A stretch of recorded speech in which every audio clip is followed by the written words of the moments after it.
should leave the building through the nearest and safest exit by the back of the office through the police stairwell. If this route is blocked, you should exit the main marble staircase. When exiting the building, proceed up the ramp and turn right. All attendees should congregate at the rear of the top car park where a register will be taken. Wait until you are told it's safe to re-enter the building. If you are a councillor, we have added you to the register. If you are a visitor and have not signed the register, please do so now. Additionally, whilst the fire alarm is sounding, do not use the lift to exit the building. Can I please remind everyone to put their mobile phones on silent mode and put the phone away for the duration of the meeting. This will avoid interference from your iPad or with the microphone. The meeting will be recorded and live streamed on YouTube, and therefore when speaking, please remember to speak clearly. The chair of the meeting has the discretion to terminate or suspend recording and live streaming if, in their opinion, continuing to do so would prejudice the proceeding of the meeting. Recording and live streaming of confidential items will also not take place. To alert the chair of the meeting that you would like to speak, please raise your hand and wait for them to call upon you before speaking. Please remember, if you leave the meeting for any reason, you will not be able to take part in the vote on the item that is being discussed at the time. Members of the public will be able to view the live stream of the meeting via YouTube. When speaking, please make your points as succinct as possible to allow for the smooth running of the meeting. Can I also take this opportunity to remind you to be polite and treat each other with respect at all times? Thank you.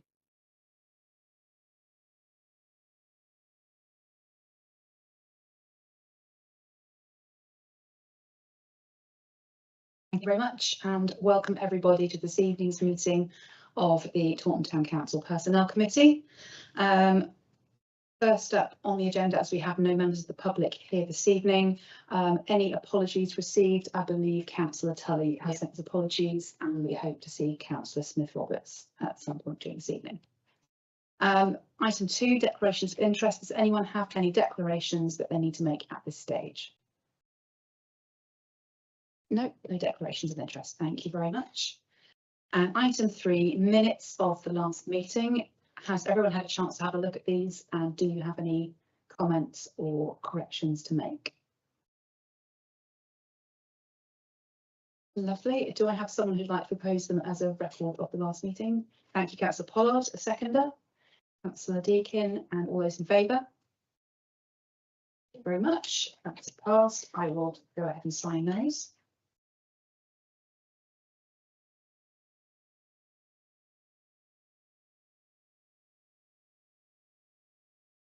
Item 4, we will be looking at the forward plan.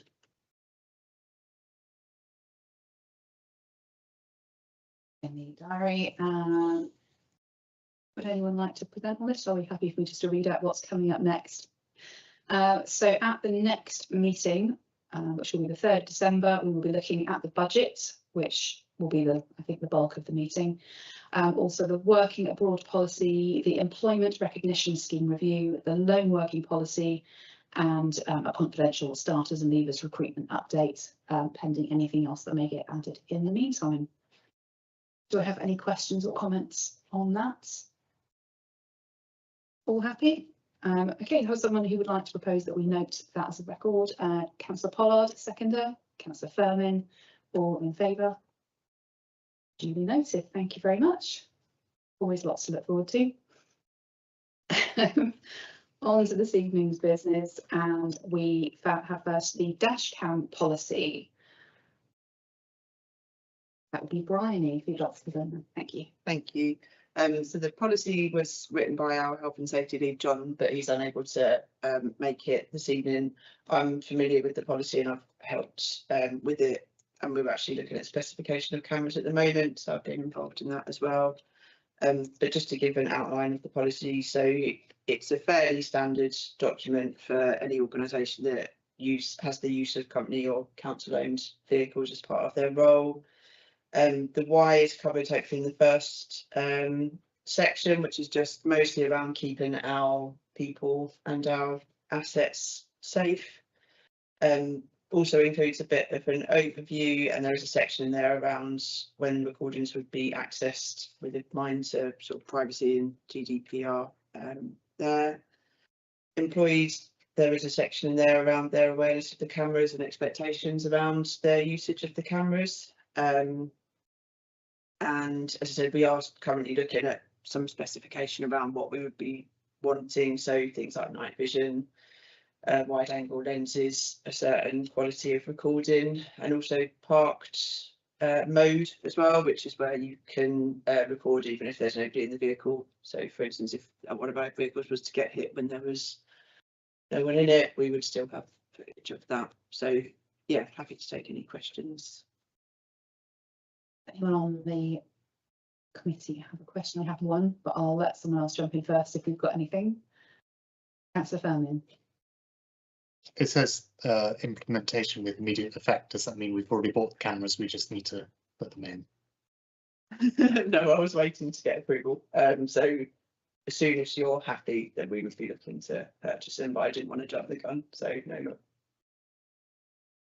I just wanted to check, just to expand on the parked mode. Obviously, if operatives are out, they park the car, they're cleaning a drain or mowing the grass, the dash cam will still be in operation. Is it essentially 24/7 or only when they go out for the day and the cameras then switched on and then switched off when they return to the depot at night? Good question. So there are two different options that we're looking at. So we've got, at the moment, we've got a mixture of vehicles that we own and vehicles that are leased. So with the vehicles that we own, we're a bit freer to look at hardwiring in different sorts of cameras. So the parked mode cameras means that even if there was nobody in the vehicle, nobody nearby, and it was parked up, if there was a motion detected or a what do they call it, but like if they pick up that someone's touched the vehicle, then it would start recording for a period similar to ring doorbells. And that would do that with a hardwired system. With our leased vehicles, because depending on how long our lease period is, then it may not be commercially the right thing to get a hardwired solution, and because of the drain on the battery, if it's through the cigarette lighter, we would possibly be looking for a more domestic appliance in those circumstances. But we're reviewing our vehicle types and 10 years at the moment to come up with hopefully the right solution for each vehicle. Okay, it seems like the park mode would be ideal in the vehicles we can put it in, just as extra security for the vehicle. But I appreciate that it might not be appropriate for all of our vehicle stock at the moment. Okay. Any other questions from the committee on this policy? Just one, Councillor Deane. Just on the purchasing of the cameras, there's no financial implications, but I assume there's a cost to purchasing them in the first instance. Yes. Yes. Yes, there is a cost. Oh, sorry, I didn't actually print off the report. I've just printed off the policy.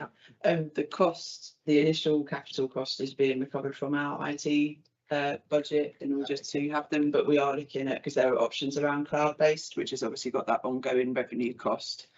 We're quite keen to not take on any ongoing costs, so we'd be looking at SD card storage in the first instance, just so that we're not then having to commit to those long-term kind of storage expenses. Okay, that's fine. Councillor Pollard. With the cameras, are they going to be just outward facing or would they be inside facing as well? I say it's only because at my work as a lorry driver, we have cameras that face inside as well. So then if there was, say if somebody was on their phone or something and then there was an accident, then you would be able to see that that was why, like, they were distracted and that's why the accident happened. We're just looking at external facing ones for the moment. So some of our vehicles that have got like the cars, for instance, where you've got glass at the back, we're looking at front and rear. And for some of the ones like the transit vans where you haven't got the glass in the back, don't really want to mount them on the exterior because I can imagine them getting vandalised. But they will all be just looking out as opposed to looking inside the cab as well.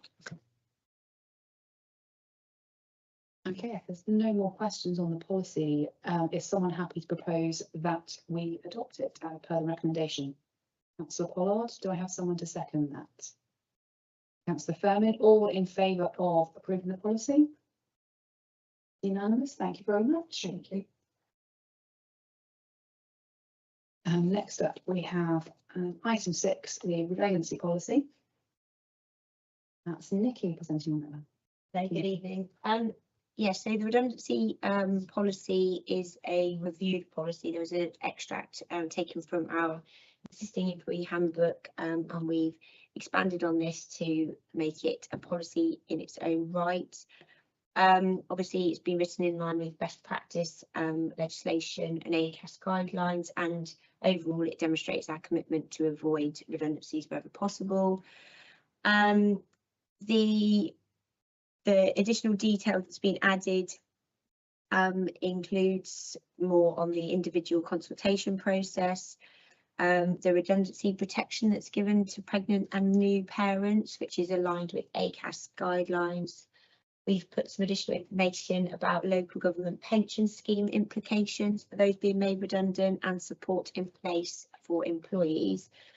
We have made some additional protection for people that lose a baby within the first 24 weeks. So ACAS guidance said the protection would last for 2 weeks if you lost the baby up to 24 weeks, which we've proposed that we actually increase this protection in a stepped approach. So if an individual suffers a miscarriage within the first 11 weeks, we've increased the protection to 3 months for employees. Between 12 and 24 weeks, we've increased the protection for six months, and then it just steps into the normal protection, which is stillborn after 24 weeks, which is 18 months, which felt like a fair thing to do in those situations, and hopefully we won't come across those situations very often. I'm happy to take any questions. Thank you very much. I just want to say thank you for that. I know we discussed this before, but that stepped approach, it's not statutory, but I think that is the right thing to do. It feels like a much more fair policy. So thank you for including that. Do we have any questions from the panel on the rest of the policy? Bearing in mind, most of it is essentially statutory requirements.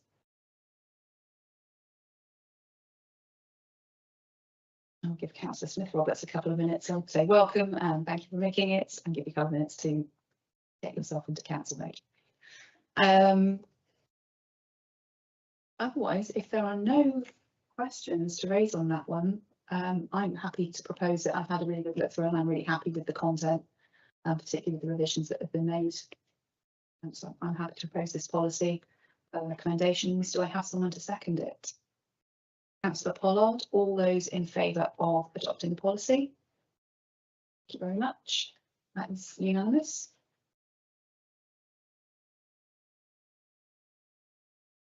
Then we move on to item 7, which is the Cycle to Work scheme. And this is Nikki presenting on this one as well. Thank you. So I'm excited to introduce you to this scheme. So obviously you'll be aware there's numerous benefits for employees commuting on bicycles, and this scheme really links well with priority 5 and 2 on our corporate plan. We'd like to implement a cycle to work scheme which enables employees to essentially hire bikes and equipment through a salary sacrifice. So the employee pays back the total amount over a period of time, and it should save anywhere between 28% and 47% for the employee on the cost of a bike and equipment. And the employer saves as well up to 13.8% on reduced national insurance contributions. So we've looked at various suppliers and we've proposed that we go with GCI within this paper. So they hire the bike for us, so they hold the hire responsibility rather than the employer holding that. We've capped the limit, although GCI don't have a limit, we have capped our limit at 1,500 for this sort of first year, and we've added in a £15,000 budget for the next year. So I should say this wouldn't be coming live until April. Yeah. So what we would do in next year is we'd be looking at a first come first served basis, and then we can review our, the uptake at our next budget setting. Yeah, happy to take any questions on this. I've got one in the bank, but Councillor Smith-Roberts. Thank you. I welcome this. Just a few questions for me. I'm just looking at GCI's website, if I've got it correctly, that Green Commute Initiative, is it? So that they've got kind of eco credentials as well around them. Not for maybe this year, but maybe something for the following year as to whether members or councillors can be included in it. I know previously, I want to say Somerset Council do it, because I want to say that Councillor Rigby has used it in order to access bike and then become more green cycling in from Bishop's Lydiard, I want to say off the top of my head. So it's just maybe something to think about moving forward. The other element is, do we have, whilst I support it, do we have enough infrastructure for people to cycle? So if people started really taking this up, do we have enough bike racks at the depot and here for people to lock them safe? Here we do. Yeah. There is bike racks being installed at the depot as well. Perfect. And then I guess the other aspect is that 1,500 might not get you that far if you wanted an electric bike, and especially if you had mobility issues and wanted one. So it's again just something for us to consider and maybe work with GCI for the next one, because I think they're slightly more expensive than that, or about ballpark. So for those that maybe want an additional bit of help, just something for us to consider.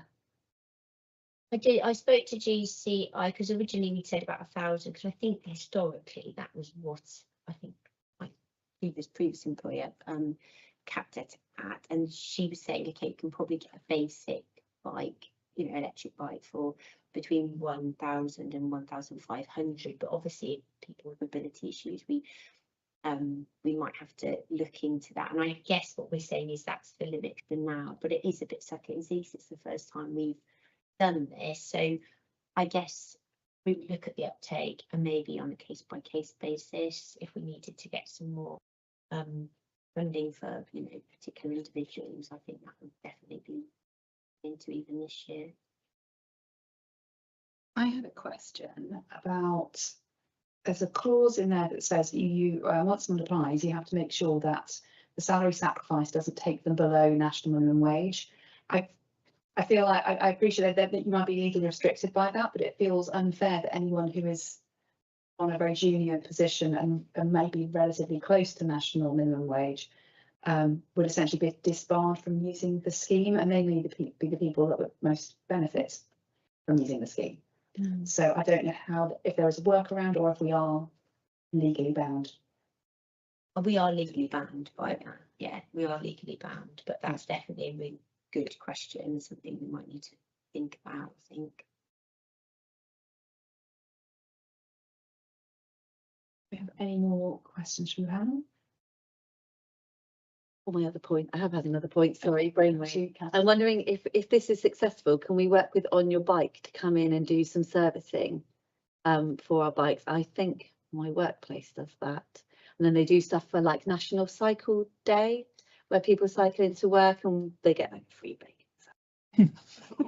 Yeah, those kind of things. I'm just thinking it's all about encouraging people to obviously be greener, and this is a really great idea. You know, the work that we did last night at Ops and Assets, cutting back our cycleways and stuff, we're trying to make it easier and branching like different things together. And hopefully this is like another thing around, you know, supporting different modes of active travel. And stuff. Thank you. There's no further questions. The recommendation, scroll down to the recommendation, is to approve the cycle to work scheme. Do I have someone who would like to propose that? Councillor Pollard, someone to second it? Councillor Smith-Roberts, all those in favour? Unanimous, thank you very much. And then we move on to item 7, the recruitment and selection policy, and this is Nikki again.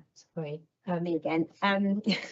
Yes, recruitment and selection policy again, extract that we already had, but we've made it into a policy / process in its own right. We've added in additional about job evaluation and sort of the importance of getting the right documentation in. more instruction in regarding safe offering of roles and pre-employment checks. Other selection tools, use of agencies and contractors, and our commitment to being the Armed Forces Covenant and being a disability confident employer. So happy to take any questions. I know we discussed the agenda setting about having a clause in there about ensuring that at least one person on the panel has had training, because depending on the level of the job role, it could be a junior manager, for example, doing that recruitment. But I thought it's really important that at least one person has had some kind of substantial recruitment training. Make sure that it's all done correctly. So thank you, that has been added. Do we have any other questions on the policy? Councillor Smith-Roberts. The only thing that I wanted to just double check was, will we give out questions in advance to applicants? So for those that are like neurodiverse, I want to say we did that in SWT. It came about, didn't it? So just checking that we're following suit so that we're making ourselves accessible. We do, yeah. In terms of like reasonable adjustments, we would consider that an adjustment, and we do that fairly regularly at the moment. So in the invite to interview, we ask if they need, you know, any particular adjustments, and yeah, that's something that we've done quite regularly.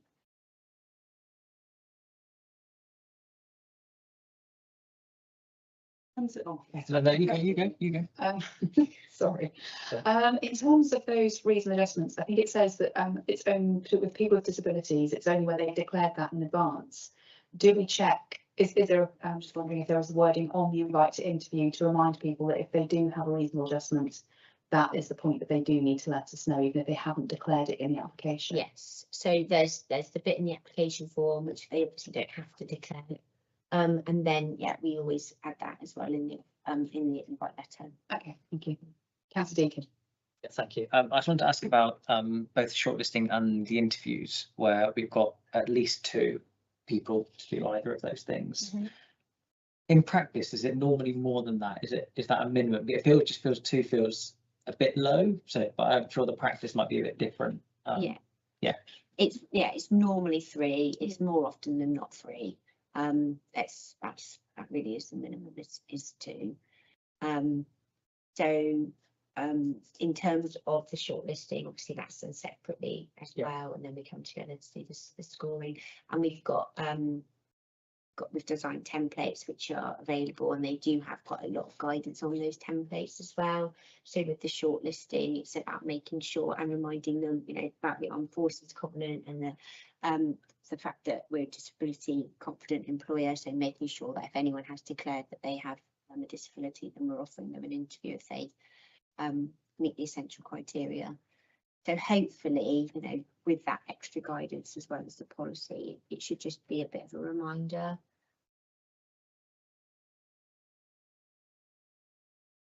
Have any more questions on this policy? And the recommendation is for us to approve the policy. Do I have someone who would like to propose that? Councillor Furman, someone to second it? Councillor Pollard, all those in favour? And that's unanimous again. Thank you very much, everyone.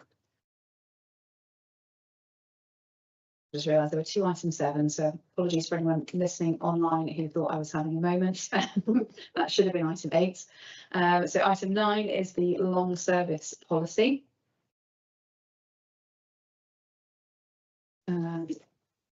This is, I think, Brian, pausing on this one.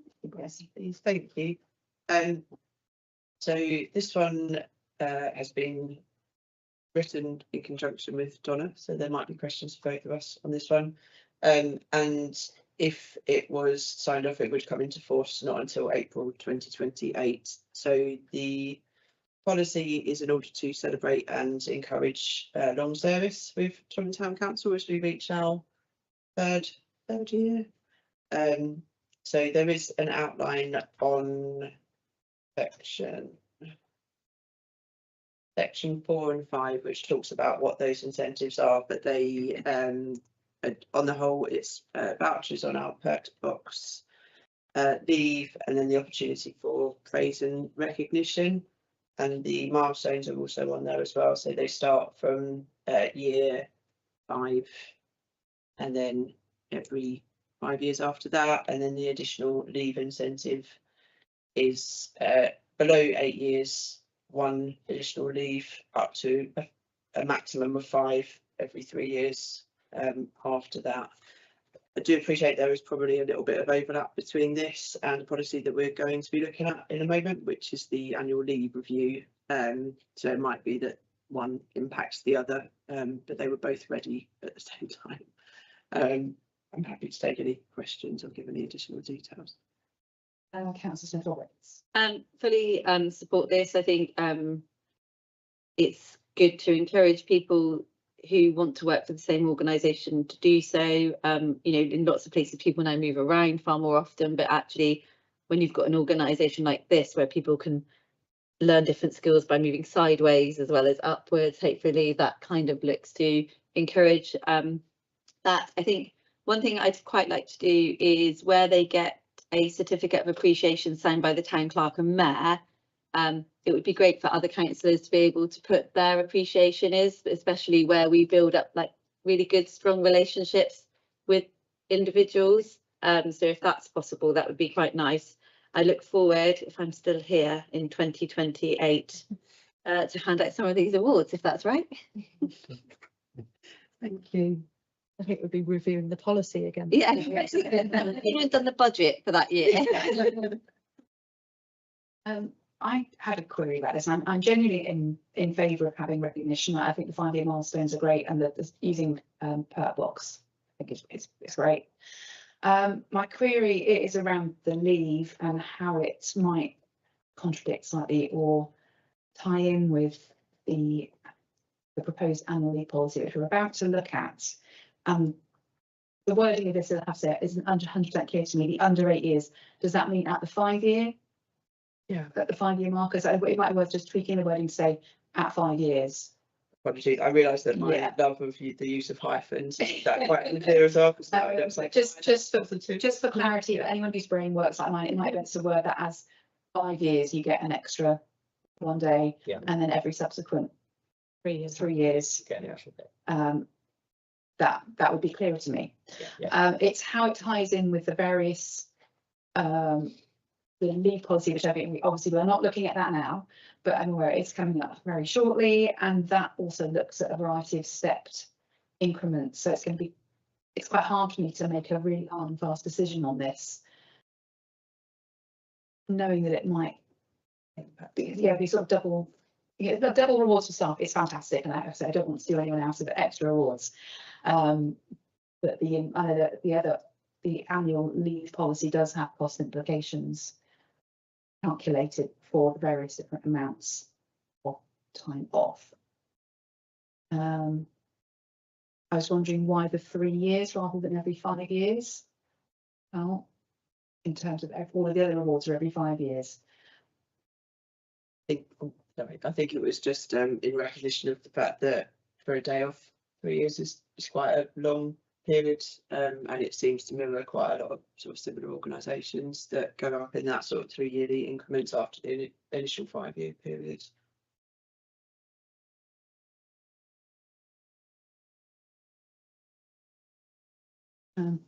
If we do approve this, can we then work this into the calculations for the options for the annual leave policy? Because some of those options, again, were stepped increments where you would essentially, this would mirror that same process. Because this is essentially, if we did opt for that and it was a long service reward, that essentially does what the leave policy does. Just we may have to note it for the next policy. Is there an option? I'm asking Donna this, sorry. Is there an option to decide around this when we also look at the leave policy? Is that something that we can do? Yeah, you can have a look at it. So you can agree the policy in principle, and then the detail of the additional leave can be discussed obviously once we've looked at the annual leave policy. Okay, if you're happy to guide me through the correct process for Yeah. for voting on that as we go, I'm happy to take your guidance on Yeah. that. I'm just aware it's going to be hard for us to make a decision on this when we've got possibly a conflicting policy up next, unless anyone is absolutely dead set that this is what they want to go for and base everything else up around it. Discuss it in the round, I think. Okay. You might want to agree then to move to agenda item 11, which is, so for now you can revisit this agenda. Okay, item so in no minutes. vote at the moment. Yeah, you We'll can come go back to to it. it, so you're We'll just come going back to move the agenda to item 11 and talk about Thank the you. policy, And and then you then- can go back to that one. Does anyone else have any other queries other than the annual leave section? Speaking. Yeah, just one bit on recognition. I wonder if for each of them, we could also add in recognition in Peacock Post, on social media channels, on any other kind of outward resident facing comms as well. Like, I think we should probably do that. Can that be subject to the individual's agreement? Because Yes, of people course. don't want. Yeah, absolutely. Yeah, we shouldn't if they don't want to. Yeah. In fact, probably all of the recognition should be, because they might not want to be mentioned at the town meeting either. So Just to build on Tom's point there, it'd be really good if almost you're shining a spotlight on those individuals, right? The work that they do and the role that they give, kind of thing. As much as it's about the 5 years, it's also about their contribution to society, basically. absolutely. Thank you. Okay, we'll return to this policy in a moment. We do up next actually is the code of conduct. So we'll keep that in order just to save Julia from getting very confused with the minute taking. So we will look at the code of conduct, which is item 10. Circling back in a moment. This is Nikki presenting on this item. Thank you. So a new policy, which we already had the bones for within our employee handbook. So the code of conduct aims to assist employees to achieve the desired standards by clearly stating what's required of them. So we've added into this policy the 7 principles of public life, which is the Nolan principles, and our own pact values, just to help guide decision-making, relationships and service delivery for employees. It covers what you would expect to see in an employee code of conduct, so things like confidentiality, protection of public funds, ethical conduct, etc. And I've also ensured that the environmental responsibility has been checked and checked through by our climate officer. Happy to take any questions.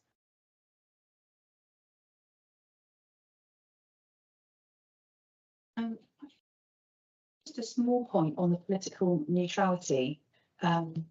It's something that I came across in my previous role where I worked for the unitary authority and was intending to stand as a political candidate. And I would not have been able to do it for the unitary authority and not for the district council. The only one that was exempt from that restriction was third-tier authority, so parish and town councils.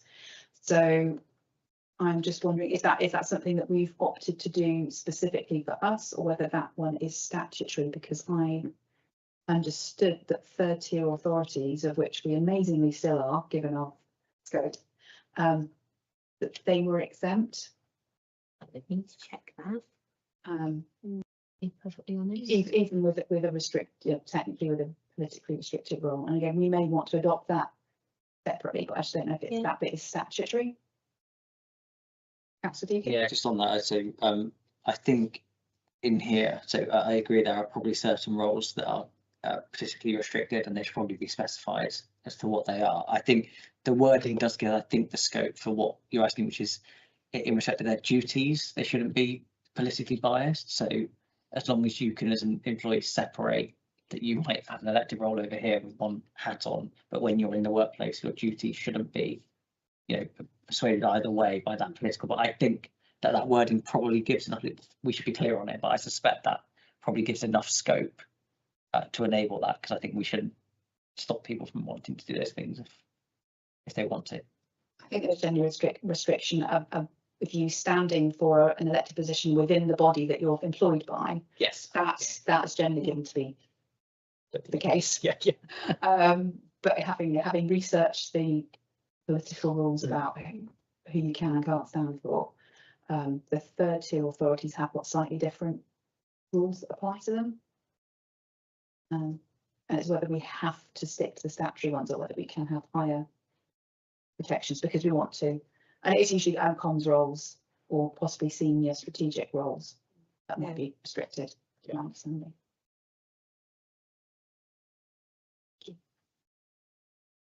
Do we have any other comments or questions on this one?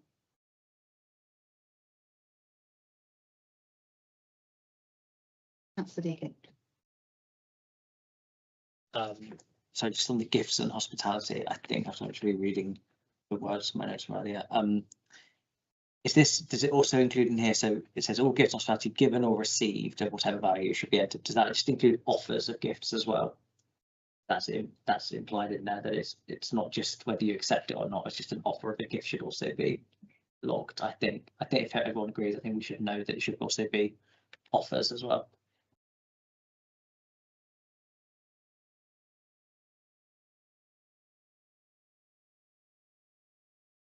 Be very happy for that to be understanding of that clause that it is goes above that monetary value as well as whether or not you accept it.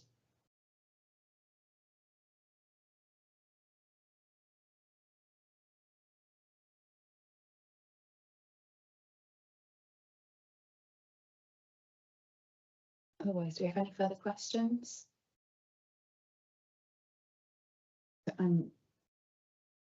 Like having poked a few holes in that particular clause, I'm not asking for that to be amended at this stage. Do I have someone that's happy to propose this policy? Councillor Pollard, seconder. Councillor Smith-Roberts, all those in favour of adopting this? That's unanimous. Thank you very much. And then we will look at, I think this should be item 11, which is the annual leave review. And this is Bryony. Thank you. So thank you. Thank you very much. So this review forms part of our wider commitment to employee wellbeing, recruitment and retention, and particularly within hard to fill roles. So currently our annual leave entitlement aligns with the minimum set out in the Green Book. However, recent benchmarking and trends suggest that enhancing this offer could significantly improve our competitiveness as an employer. So this review is to give us an opportunity to explore if our current leave entitlement remains competitive and is fit for purpose. The research section does give quite a broad overview and present some statistics that illustrate the value that employees place on annual leave, and it highlights key benefits such as productivity, increased satisfaction, stronger recruitment and retention outcomes, and measurable reduction in burnout. There have been 4 options put forward for consideration. Each has got its own implications for service delivery and cost. I do need to apologise that the resource and the financial implications section of the report is quite detailed and it's quite complicated. It was challenging to quantify the impact of each scenario, particularly given that there's no direct financial cost to implicating it, but it is recognised that any change would have implications equivalent to working time. So I've tried to model it as accurately as possible using metrics which hopefully give a realistic sense of the impact. But yeah, I know it's not a particularly easy document, so I'm happy to take any questions about it. Thank you. I appreciate a lot of work that's gone into this, particularly the sums, and there's a lot that's worth background. So thank you. Councillor Smith-Roberts. My view, and I'm still working out, I'm open-minded to the first 3. I don't particularly like option 4, in the fact that I just think you then create differentials in the office between people. Also, hard to fill roles can change over time because of the way that the market moves, and that one's not really for me, but it might be for others. But the other ones, I'm open-minded, interestingly, to gradual increase over time so that you're kind of rewarding service. And I also like the idea of the birthday leave, though do note in the back of my head just a little thing that not everyone celebrates their birthdays. So we would just need to just give them an extra day to use as and when would probably be how I'd word that. So I'm open-minded really to those two. I think my preference though is that gradual increase over time, so you link to service. I'm gonna dive in. We'll go around the room. I agree with you I'm less comfortable with the hard to fill roles because it does create disparity within people with the same jobs, which over time could cause resentment. I personally think that if there's a hard to fill role, I think financial reward is probably going to be a bigger incentive rather than an additional day off. That's my personal feeling, but for various reasons, I'm less keen on that one. I'm not that keen on the idea of bonus birthday. That there are people that don't celebrate birthdays. If it's tied to your birthday, that's not always practical for people. I would rather have just a set amount of holiday and you take it when you want. And if you want to take your birthday off, that's for you to arrange with your line manager, who will hopefully be sympathetic. That would be my preference. I prefer the stepped increase over time, but I'd want to see it mirrored by the retention reward, the staff awards that we've looked at, and for them to essentially be the same thing, whatever figure that is that we opt for. Because where this is, you've got one every 3 years and one every 2 years, every 5 years, and actually you're basically getting an increase practically every year. Right. I was just going to ask if you want, I'm just doing some really scribbly maths, but if you wanted to know the difference between the outline that's in the continuous service policy and the option number 3, I'm happy to give some highlights if it does help clarify. So within the paper, option number 3 is the 25 days for your new starters, 27 days after 2 years, 30 days after 5 years. In comparison, if you adopted only the continuous service policy, that is 25 days for new starters, 26 days after 5 years, so it's 1 less day after 3 more years, 27 days after 8 years, and finally 28 days after 11. So those are how the two compare in that sense. I'd be happy to work around the room if anyone else who has preferences on this one.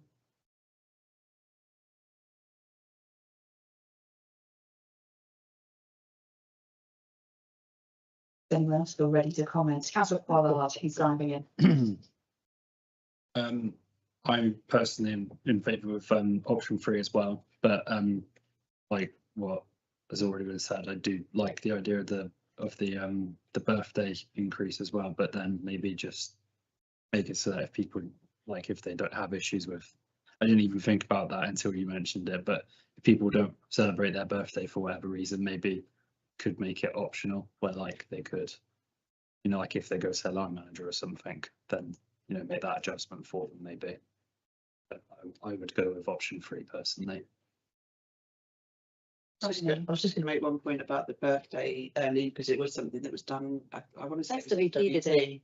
And I think the reason was that they recognised if you just gave an extra day, I think there were like certain days of the year, like the 2nd of January, that everyone would choose to have off. So they sort of said it would minimise disruption to service. I'm just trying to give a counter for why it was that we considered that one.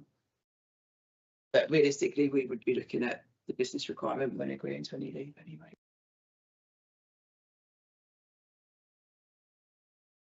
Councillor Fernie, where do you stand? All right. I think I like option 1. Yeah, personally for me, I think, you know, being able to have an increase in days, is quite a good sort of reward as you go on, personally. But I'm happy to go with other ones myself. So Deacon, you look like you're torn. I am a little bit torn. So I like option 3. I like the stepped approach. What I don't like is that it doesn't change anything now. for people. That's the bit I'm uncomfortable with it. So I like the idea of 2 years you get something more, but it doesn't basically essentially when you stay where you are now, there's no kind of. I know there'd be some of our staff who this would apply to immediately, I think. Even as people being here 2 years. Yeah, it would backdate this start from today, it would be from of their current kind of service. So some people would already, I guess, get that extra couple of days. Yeah. And how does that work when someone's anniversary falls partway through a year? We would, For us, the time in the year, and then it'd be a full year when that kicks in again.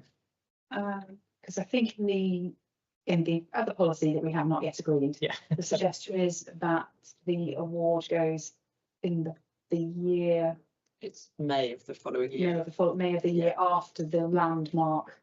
So if it's your fifth anniversary in the September, you get the award.